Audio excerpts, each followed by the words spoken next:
L'autre sujet que je voulais aborder avec vous, c'était le procès Pellico, bien sûr, en ce jour de lutte contre les violences, de journée internationale de lutte contre les violences faites aux femmes. Après 2 mois d'audience et de plaidoirie, eh bien, les réquisitions ont commencé aujourd'hui. Les viols de Mazan, le parquet a requis 20 ans de prison contre Dominique Pellico. Écoutez Aurore Berger, députée EPR des Yvelines, elle dit que ce procès doit servir à réveiller collectivement la société.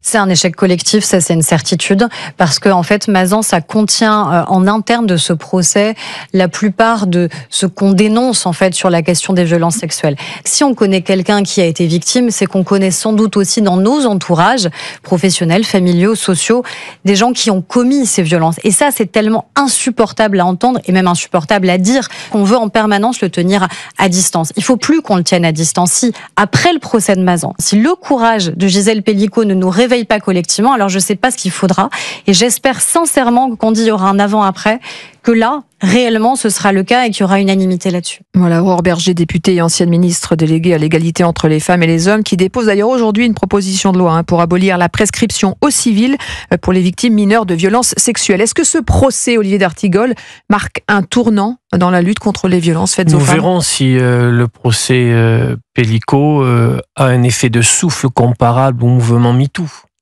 Moi, je le souhaite parce que, bien sûr, il y a le courage de cette femme, absolument remarquable.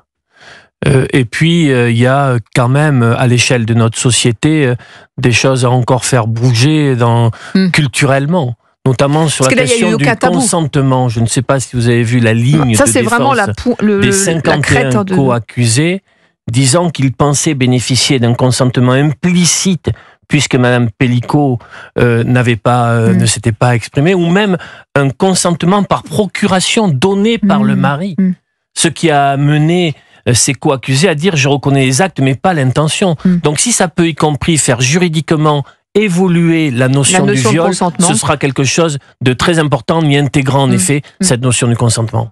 En 1 minute, Yvan Rioufol. En 1 minute. Alors, pour moi, le procès Pellico, c'est le procès du vice, c'est le procès de l'abjection, mais c'est le procès d'une exception. Tous les hommes ne sont pas comme les hommes qui ont été accusés, qui ont participé au viol collectif. Ce n'est pas vrai. Donc, c'est pour ça que je suis, moi, en retrait par rapport à ce qu'a dit, par exemple, Madame Berger, en disant que ce serait un fait collectif qui viendrait stigmatiser l'ensemble des hommes, dans le fond, et que ce seraient tous les hommes qui seraient coupables à travers ces non, là, on faits est quand même dans le tréfonds de la humaine. Je ne me reconnais pas dans ces hommes-là, donc je conteste le fait de faire un amalgame, dans le fond, une essentialisation, puisque c'est le mot à la mode, qui voudrait que tous les hommes soient des salauds. Mais ce que je retiens, c'est plutôt la démarche de Madame Pellico qui a choisi, et j'étais assez hostile au départ, qui a choisi de tout dire, de tout montrer, de montrer la monstruosité. Et cette démarche-là, de regarder les yeux ouverts, ce que produit la monstruosité à tout point de vue. Là, la monstruosité des perversions sexuelles,